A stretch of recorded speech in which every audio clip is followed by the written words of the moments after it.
Hello, you beautiful people. Welcome back to the Hyper Plays video. Today we are going to be looking at the new Lin Lin. So, as you guys know, there is a new set of events. I am very late to this and it's been out for a week. Fully apologetic about that, but it is what it is. So, let's dive right in. So, the new character, to summon her, you do need to do 100 summons, and I don't think I've ever pulled her before the 100 summons. So, if you do want it, you are going to need to do the 100 summons. There is a guide on the Discord, which, the link to the Discord is in the description below. Go and do that and join. And there is a whole guide on how to be able to 11 star a unit on release if you want. It's a bit late. If you picked this video up really late, you're probably not going to be able to do that now. But guys, if you did want to do that, the Discord is the best place to learn and find out more information. So let's go and review Lin Lin's skills. So if we head over to the Almanac and then come over to wherever she is, she should be here. There we are. Core unit, Lin Lin. Execute, Harvest, and Shooter is her abilities. Let's go in and read her first skill. So, Ocean Sovereignty combines with Kaido's Haki damage to deal a shockwave to all enemies in the front, dealing physical damage at 600% of her attack. That's ridiculously high. Then a shockwave explodes, dealing physical damage 5 times at 5% of loss by target. So up to 300% attack. Wow. Okay, and then her base damage then increased to 750. And then the 6% is the HP lost. Okay, and then it goes up to 900 with when below 30%, it will then dispel and all debuffs.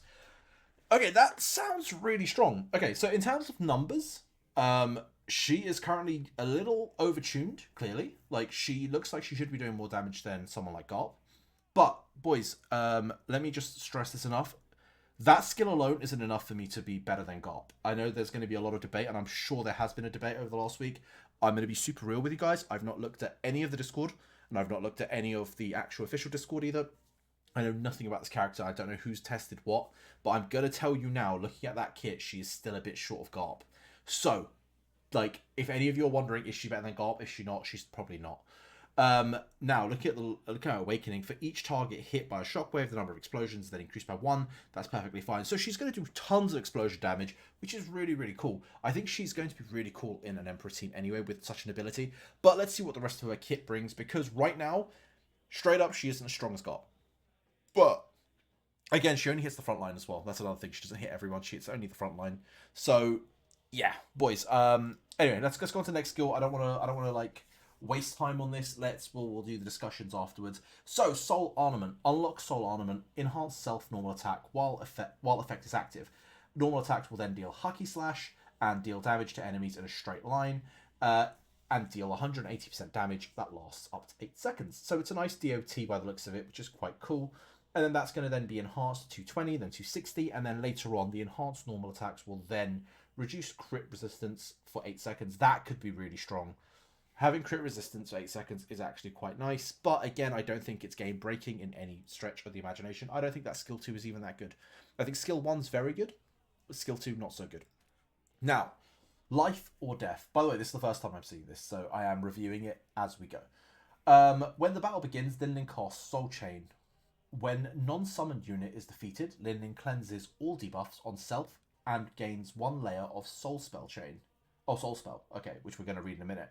Now, Soul Chain makes characters other than the caster unable to revive, with the Halo effect disappearing when the caster is defeated. And then Soul Spell, each layer increases damage bonus by 20%, undispellable, and lasts till the end of battle. Okay, so she would need... So, when the battle starts, she casts Soul Chain, which means the character's going to... That means the character cannot be revived. Okay, fine. And then when a non-summoned unit is defeated... So, a non-summoned unit. So that's just anyone.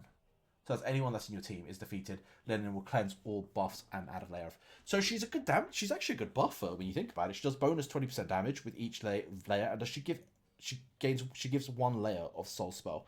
That's really cool. So as your team starts to die, Lin Lin does get stronger, which is really valid.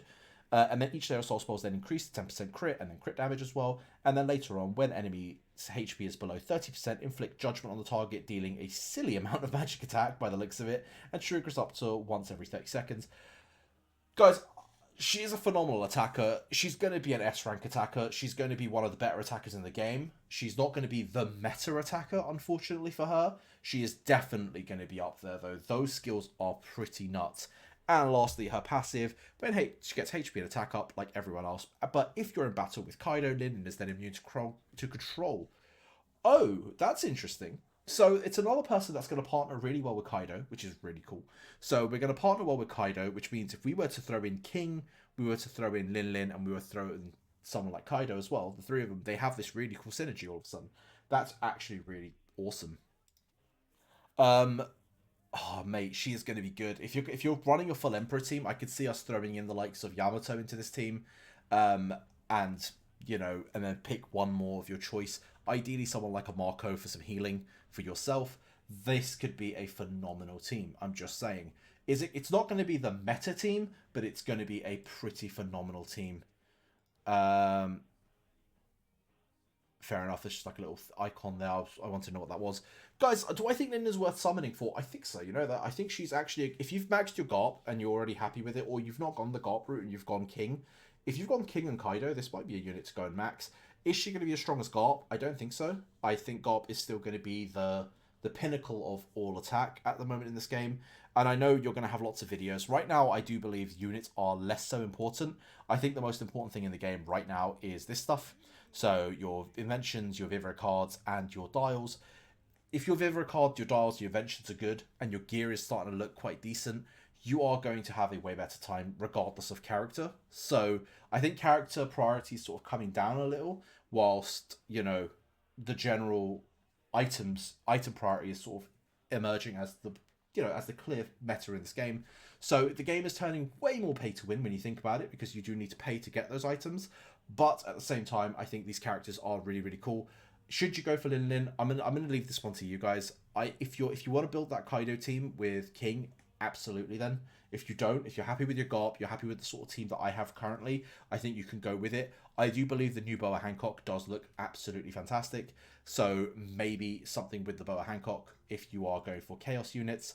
I think she looks fantastic. So, maybe that's your route. But yeah, outside of Chaos units, I do believe GOP is the pinnacle. And I will make a tier list, hopefully in the next 2 days, as I learn the meta, because I have not played this game for multiple days. And I need to relearn the meta. So I am going to try and make a very accurate tier list for the month of January.